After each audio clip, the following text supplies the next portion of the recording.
maka kita tetap adalah anak, pasti punya orang tua, baik masih hidup maupun sudah tiada. Di dalam Al-Quran atau hadis ada ayat-ayat atau hadis yang turun secara berangkaian.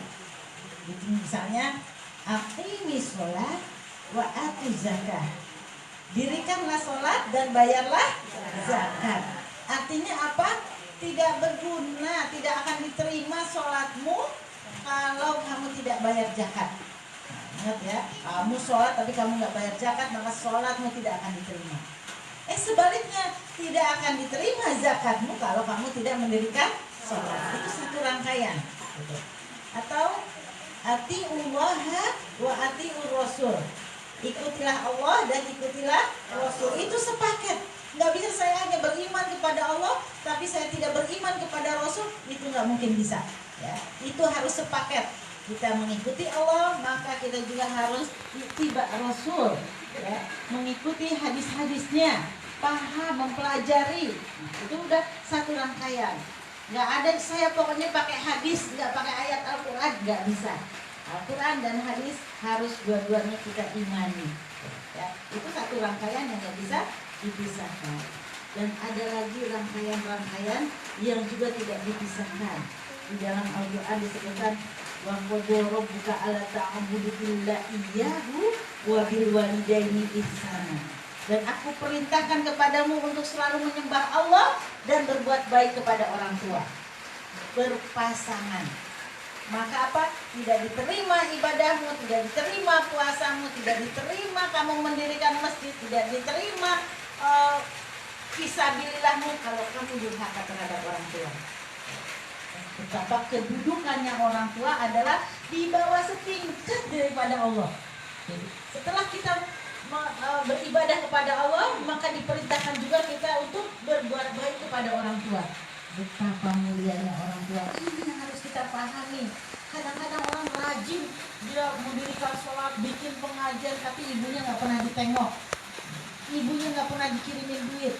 Rajin baksos, punya panti asuhan, tapi ibunya nggak pernah mendapatkan baktinya, maka tidak diterima itu semuanya. Ngeri kan?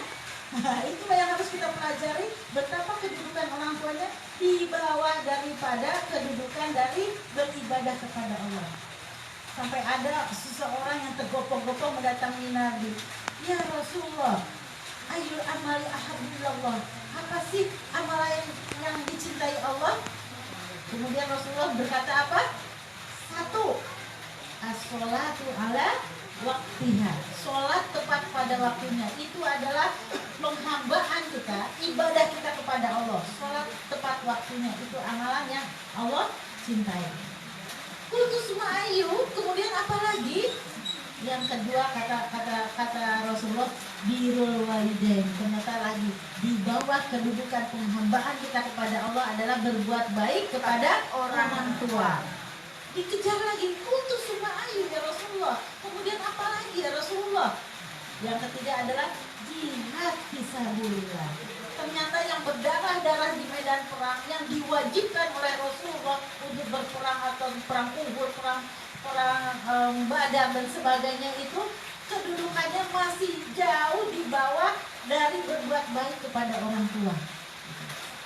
Jadi saya ingin mati syahid, ternyata pahalanya di bawah daripada kita di rumah ngopeni orang tua dengan secara makruh, dengan cara baik, diberi tutur kata yang indah, diberi sandang pangannya, dibahagiakan hidupnya, dituruti kata-katanya. Itu ternyata pahalanya lebih besar daripada kamu berdarah-darah pergi ke Palestina.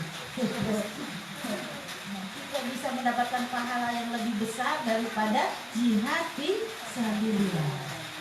Pernah pada suatu hari ada seorang anak, itu Anas bin Malik, waktu itu masih kecil, masih 9 tahun, dia membawa pedang. Sampai pedangnya itu lebih besar dari badannya dan seperti terseret di tanah. Ya Rasul, aku pengen ikut berperang gitu. Loh, kamu kan masih kecil. Iya, biarpun aku masih kecil, aku udah diizinin kok sama ibuku. Kamu pengen dapat pahala perang? Iya, kamu pengen nggak lebih daripada pahala perang. Mau ya Rasulullah. Kalau gitu kamu pulang, kamu berbuat baik kepada orang tuamu, maka kamu dapat pahala yang lebih besar daripada perang. Nah, itu setelah itu Rasulullah selalu bertanya, siapa yang mau ikut perang? Kalau di rumah masih punya orang tua yang tidak sanggup apa-apa dan harus kita yang ngurusin, maka kamu gak usah ikut perang. Urusin orang tua. Padahal waktu itu kalau ada yang gak ikut perang dianggap kafir, diperangi. Orang yang gak mau ikut perang, perangi aja.